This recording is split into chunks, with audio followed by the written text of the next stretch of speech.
오늘의 주요 뉴스입니다. SK이노베이션과 SKENS의 합병안이 오늘 주주총회에서 통과됐습니다. 오는 11월이면 자산 100조의 초대형 에너지 기업이 탄생할 전망입니다.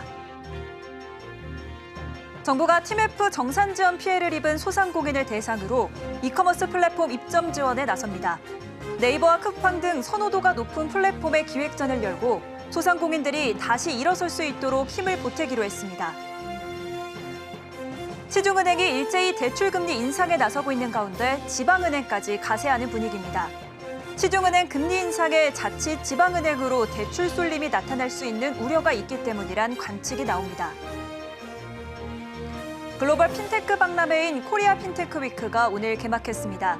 핀테크 기업들은 인공지능과 가상현실 등 최첨단 기술을 활용한 혁신적인 금융 서비스를 선보이며 눈길을 끌었습니다.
여러분 안녕하십니까? 8월 27일 센 경제라이브 시작합니다.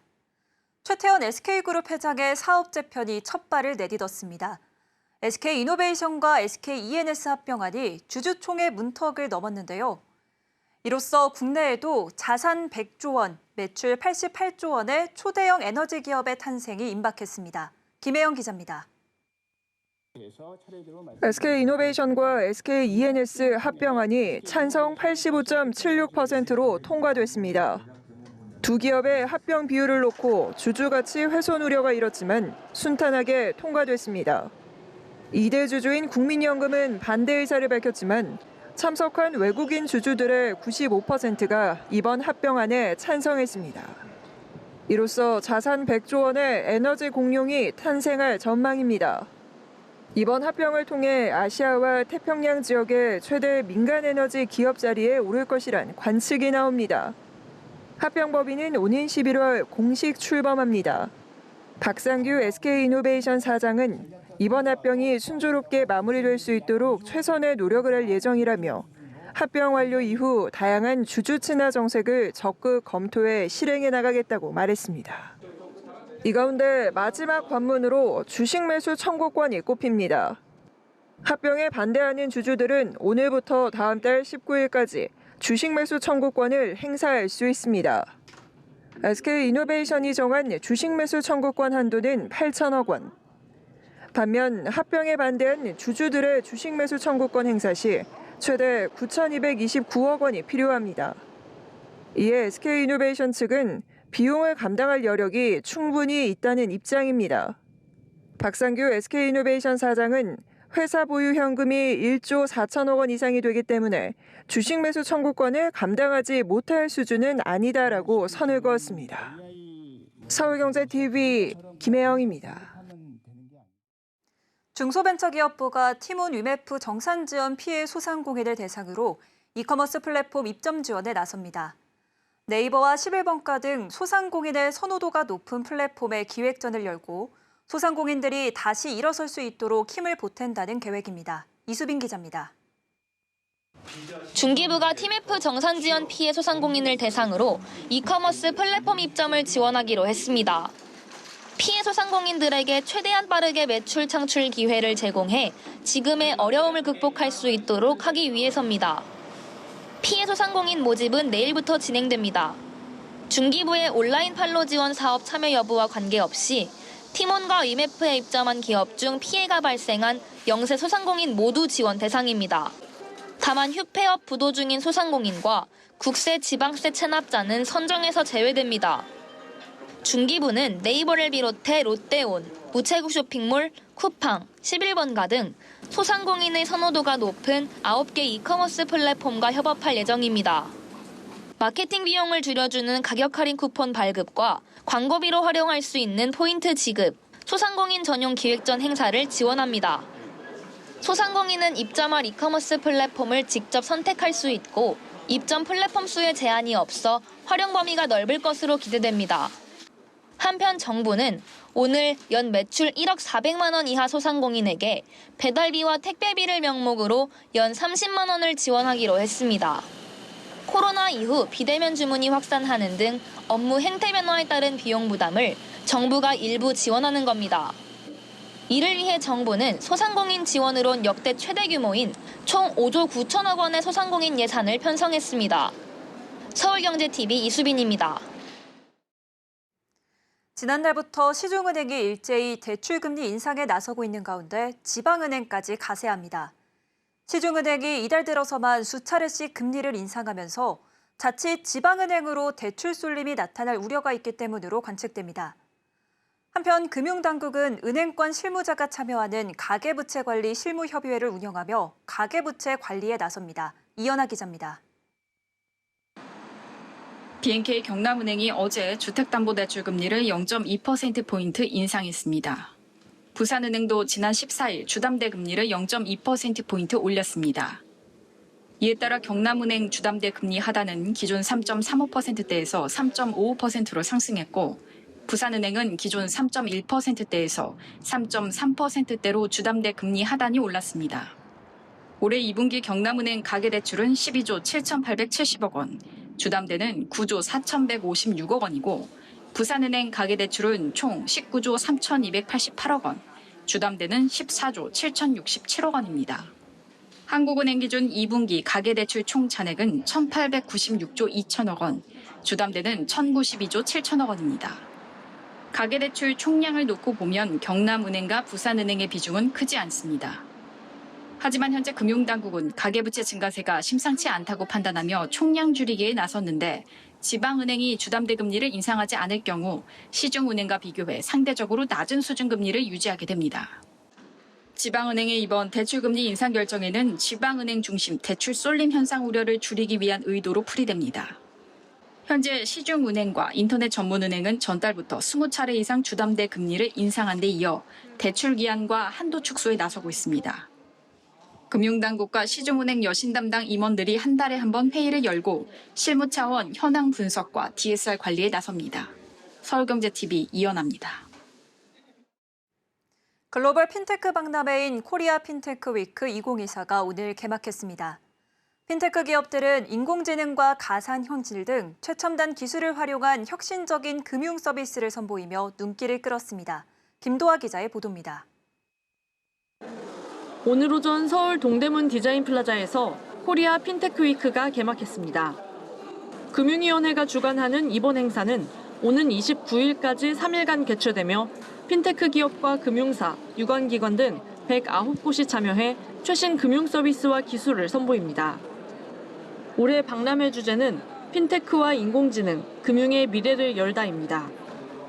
핀테크관, 금융관, 협력관, 글로벌관 등 4개의 공간으로 조성된 전시관에는 총 85개의 부스가 마련돼 있어 인공지능 등 최첨단 기술을 활용한 다양한 핀테크 서비스를 체험할 수 있습니다. 네이버페이는 아파트 매물과 단지를 가상현실로 체험할 수 있는 부동산 VR 매물 단지 투어 부스를 운영 중입니다. 부스 방문객들이 직접 비전 프로 고글을 착용한 후 가상현실로 디지털 임장을 합니다. 방문객들은 3D 디지털 트윈 기술로 현실감 있게 구현된 아파트 단지를 구석구석 둘러볼 수 있고 내부에 들어가 방 구조도 생생하게 확인할 수 있습니다. 카카오페이는 보험진단 AI와 주식부 등 금융의 인공지능을 접목한 서비스 체험 부스를 마련했습니다. 카카오페이는 오는 10월 오픈 예정인 태그 결제 서비스도 공개했습니다. 가맹점주가 모바일 애플리케이션에서 금액을 입력하고 카카오페이 사용자의 휴대전화 뒷면을 태그하면 빠르게 결제가 완료되는 NFC 기반 결제 서비스입니다. 핀테크 기업인 핀다는 AI 상권 분석 플랫폼인 오픈업을 체험할 수 있도록 했습니다. 창업시장의 정보 비대칭 문제를 해결하기 위해 개발된 오픈업은 약 1억 3천만 개 이상의 빅데이터를 기반으로 AI를 활용해 상권 특성을 분석해줍니다. 부스 방문객들은 체험존 내 설치된 PC와 태블릿으로 주거 인구와 유동 인구 등 상권 분석을 할 수 있고 창업 계산기를 통해 창업 예산을 미리 가늠해 볼 수 있습니다. 한편 김병환 금융위원장은 이날 개막식 환영사를 통해 핀테크와 금융회사 간 협업 체계를 강화하기 위해 규제 장벽을 개선하고 지원 방안을 내놓겠다고 강조했습니다. 금융과 핀테크 간 협업에 가속이 붙을 것이란 기대감이 나오고 있습니다. 서울경제TV 김도아입니다. 전기차 캐즘 현상이 예상보다 길어지면서 완성차 업체가 하이브리드와 순수 전기차의 징검다리 격인 주행거리 연장형 전기차 일명 EREV 기술에 주목하고 있습니다.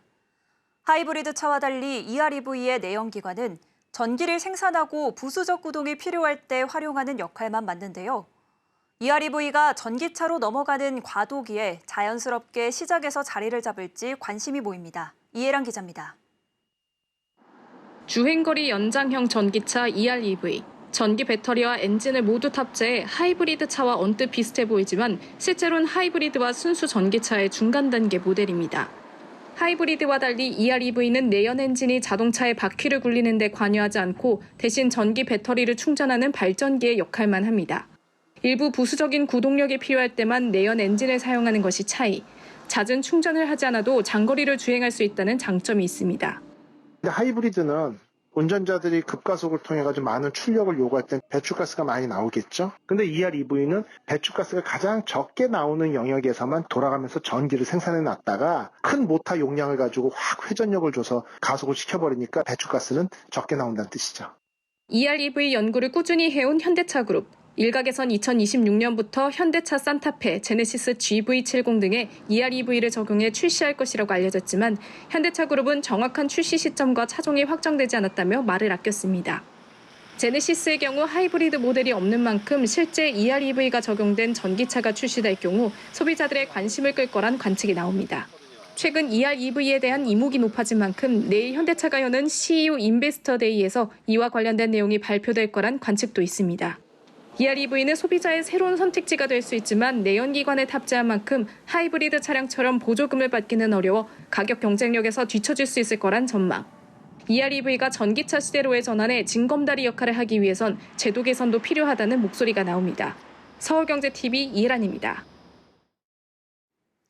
어젯밤 제주에서 김포로 가는 대한항공 여객기가 활주로를 달리던 중 엔진 이상이 발견돼 급정지하는 상황이 발생했습니다. 급브레이크를 밟자 타이어가 파손됐고 일부 승객은 부상을 당하기도 했는데요. 당시 긴박했던 기내 영상을 입수했습니다. 김효진 기자입니다. 어제 오후 8시 55분 제주에서 김포로 출발하려던 대한항공 KE1336편. 이륙을 위해 활주로를 달리던 중 급정지합니다. 급정지한 이후로 타이어에 무리가 현재 바깥에서 정비사들이 점검을 하고 있습니다. 점검이 끝난 대로 주기장으로 견인해서 이동하도록 하겠습니다. 대한항공은 이륙 활주 과정에서 엔진 이상이 감지돼 급하게 브레이크를 밟았고 타이어에 무리가 가며 파손됐다고 설명했습니다. 이 과정에서 목 디스크가 있던 승객은 앰뷸런스로 후송되기도 했습니다. 나머지 승객 170명은 인천으로 가는 대체 항공기에 탑승할 때까지 기내에서 3시간가량 대기에 불편을 겪었습니다. 김포공항 이착륙 금지 시간에 걸려 인천으로 향한 겁니다. 에어컨 바람이 나오는데 이게 시원하지 않았고 승객 다 더워서 힘들어하는 상황이었고요. 대한항공 측은 인천공항에 도착한 승객들을 위해 김포로 가는 전세버스 여러 대를 준비했지만 일부 승객은 대한항공 측의 대처가 미흡했다고 토로했습니다. 최종 목적지에 상관없이 김포공항행 전세버스에 탑승해야 최종 목적지까지의 교통비를 지급할 수 있다는 것. 무조건 김포공항으로 가는 전세버스를 타고 김포공항에서 내리면 택시를 이용해야 교통비를 지원해준다 했어요.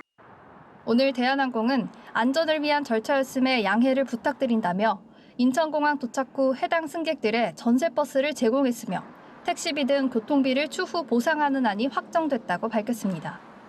서울경제TV 김유진입니다. 하반기 기준금리 인하 가능성이 커지면서 금리 인하 수혜주, 바로 부동산 투자회사 주가가 최근 상승세를 보이고 있습니다. 보도에 김보영 기자입니다. 리츠는 투자자 자금을 모아 부동산이나 부동산 관련 자본, 지분에 투자한 뒤 발생한 수익을 투자자에게 배당하는 상품입니다. 금리가 내려가면 자금 조달 비용이 줄어들기 때문에 수익성이 높아지고 배당 수익률도 올라가기 때문에 대표적인 금리 인하기 투자처로 꼽힙니다. 금리 인하에 대한 기대감이 최고조에 달한 지금 여러 리츠를 자산으로 남은 상장지수 펀드에도 자금 유입이 활발해지며 많은 투자자들의 관심을 받고 있습니다. 상위 10개 종목을 보면 올해 수익률은 10% 안팎인 것을 확인할 수 있습니다. 27일 코스콤 ETF 체크에 따르면 이날 오후 2시 기준 히어로즈 리츠 이지스 액티브와 타이거 미국 MSCI 리츠 ETF의 6개월 수익률은 각각 15.25%, 15.18%를 기록했습니다. 플러스 K리츠, 히어로즈 글로벌 리츠 이직스 액티브, 코덱스 미국 부동산 리츠, 에이스 미국 다우존스 리츠, 타이거 리츠 부동산 인프라는 10%대 수익률을 나타내고 있습니다. 개별 리츠 주가도 상승세를 보이고 있습니다. 국내 리츠 중 시가총액 1위인 SK 리츠는 연초 3,970원에서 5,200원까지 오르며 올 들어 수익률 30.98%를 기록했습니다. 2위인 ESR 캔달 스퀘어 리츠와 3위인 롯데 리츠도 같은 기간 수익률이 각각 35%, 24.06%에 달합니다. 국내 리츠의 평균 배당 수익률은 5.2% 수준입니다. 정기예금 금리가 3%대로 하락한 것과 비교하면 높은 편입니다. 아울러 배당 소득세율을 15.4%에서 9.5%로 낮춰주고 분리과세를 해준다는 점도 매력적입니다. 정부의 관련 규제 완화 움직임도 리츠 상승세에 힘을 보태고 있습니다. 국토교통부는 지난 6월 발표한 리츠 활성화 방안을 통해 규모를 키우고 일반 국민의 투자 유도에 나서기로 발표한 바 있습니다. 업계에선 활성화 방안 관련법이 국회를 통과할 경우 국내 리츠 시장 규모가 현 98조 원에서 150조 원까지 몸집을 불리는 등 호황을 맞을 것으로 보고 있습니다. 서울경제TV 김보연입니다. 올해 상반기 카드사들이 1조 5천억 원에 달하는 순이익을 거둔 것으로 나타났습니다. 다만 연체율은 상승세를 지속해 10년 만에 최고치를 기록했습니다. 이수빈 기자입니다. 오늘 금융감독원이 발표한 상반기 여신 전문 금융회사 영업실적에 따르면 8개 전업카드사의 상반기 순이익은 1조 4,990억 원. 작년 같은 기간과 비교하면 5.8% 늘었습니다.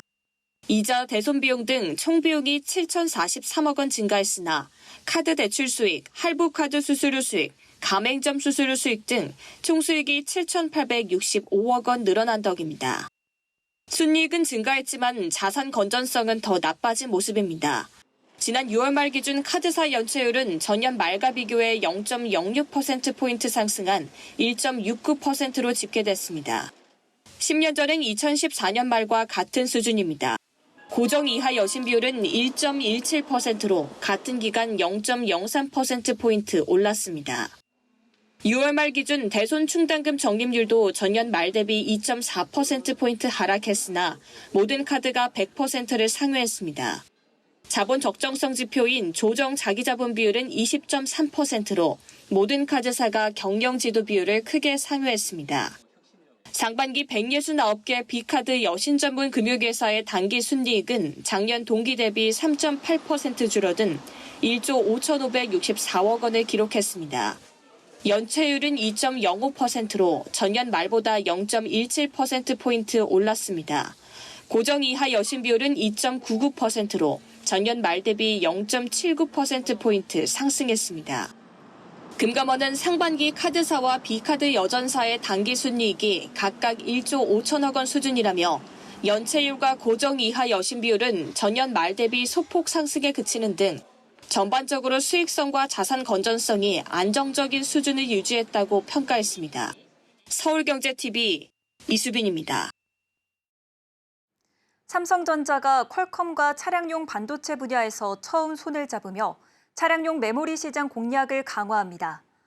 삼성전자는 퀄컴의 프리미엄 차량용 플랫폼인 스냅드래곤 디지털 셋시 솔루션에 탑재되는 차량용 메모리 LPDDR4X에 대한 인증을 획득하며 본격적인 제품 공급을 시작했다고 밝혔습니다.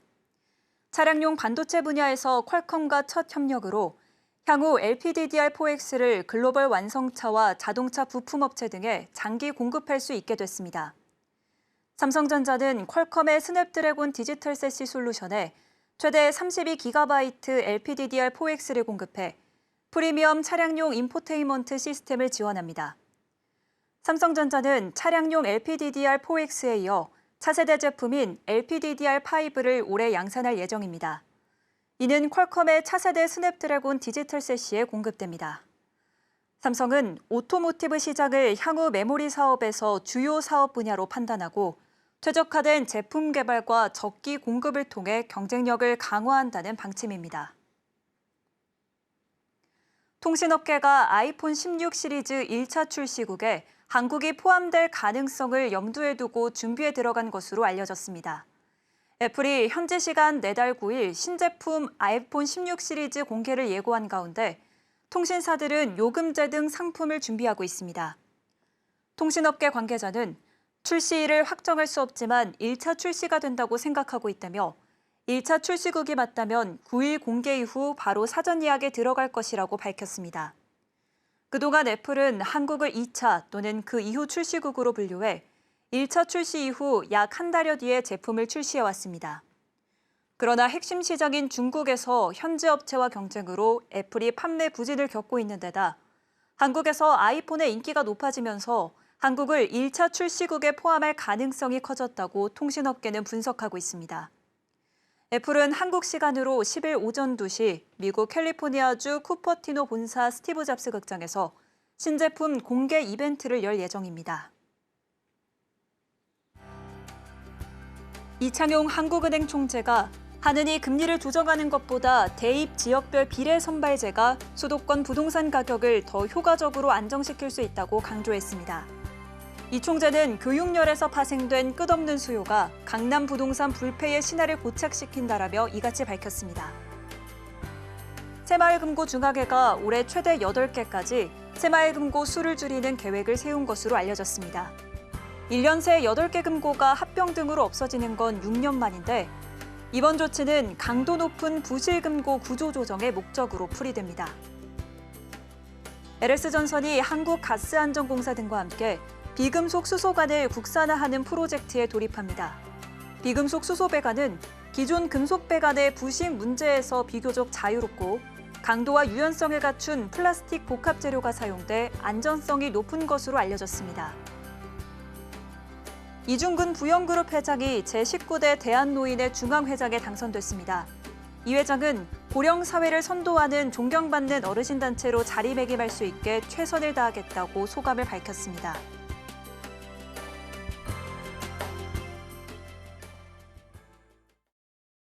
센 경제 라이브, 저희가 준비한 소식은 여기까지입니다. 함께해 주신 여러분 고맙습니다.